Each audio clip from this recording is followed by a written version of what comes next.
नमस्कार दोस्तों, माँ जी मैं आपके लिए नई साड़ी लेकर आई हूँ। यह देखिए, क्या आपको साड़ी पसंद आई? हाँ, बहुत अच्छी है, रख दो। माँ जी के चेहरे पर कोई भाव न देखकर मधुरिमा का मूड भी खराब हो गया। मधुरिमा बड़बड़ाते हुए अपने कमरे में चली गई। कभी खुद से तो इतनी महंगी साड़ी खरीद कर पहनी नहीं गई, और जो मैं दे रही हूँ तो भी नखरे।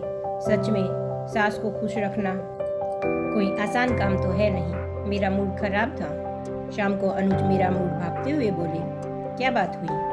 मैंने अनुज को साड़ी वाली बात बताई तो अनुज बोला, मेरी माँ को इन सब चीज़ों से कोई फर्क नहीं पड़ता।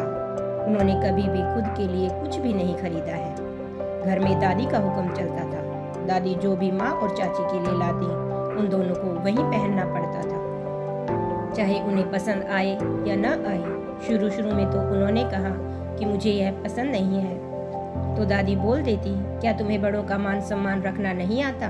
माँ चुप हो जाती। माँ और चाची बिना कोई सवाल किए उनकी बात मान लेती।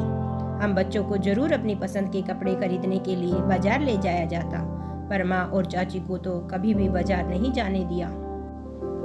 माँ के लिए उनकी पसंद अब कोई मायने नहीं रखती, इसलिए उनकी साड़ी को देखकर कोई प्रतिक्रिया न करना स्वाभाविक सी बात है। तुम चिंता मत करो, तुम्हारी दी हुई साड़ी माँ खुशी खुशी पहन लेंगी। अपना मूड ठीक कर लो और बताओ आज खाने में क्या बनाया है?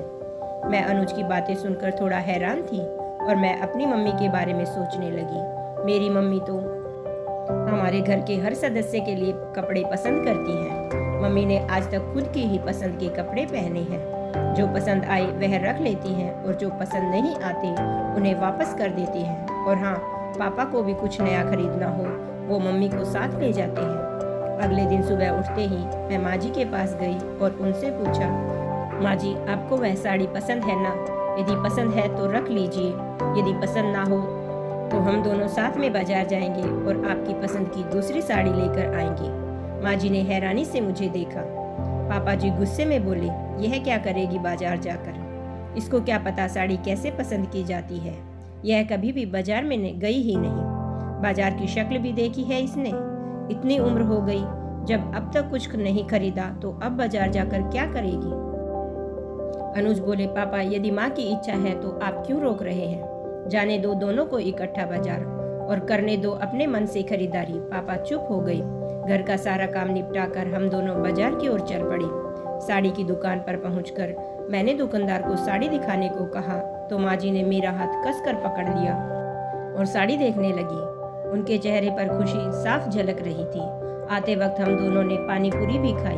मम्मी के चेहरे की खुशी को देखकर मुझे समझ में आ रहा था कि मैं उनके बारे में कितना गलत सोच रही थी। बिना किसी के बारे में जाने हम गलत धारणा बना लेते हैं। अपनी सासू माँ के साथ बाजार जाकर मुझे लगा ही नहीं कि मैं अपनी सास के साथ हूँ। उनमें मुझे अपनी माँ की छाया दिखने लगी।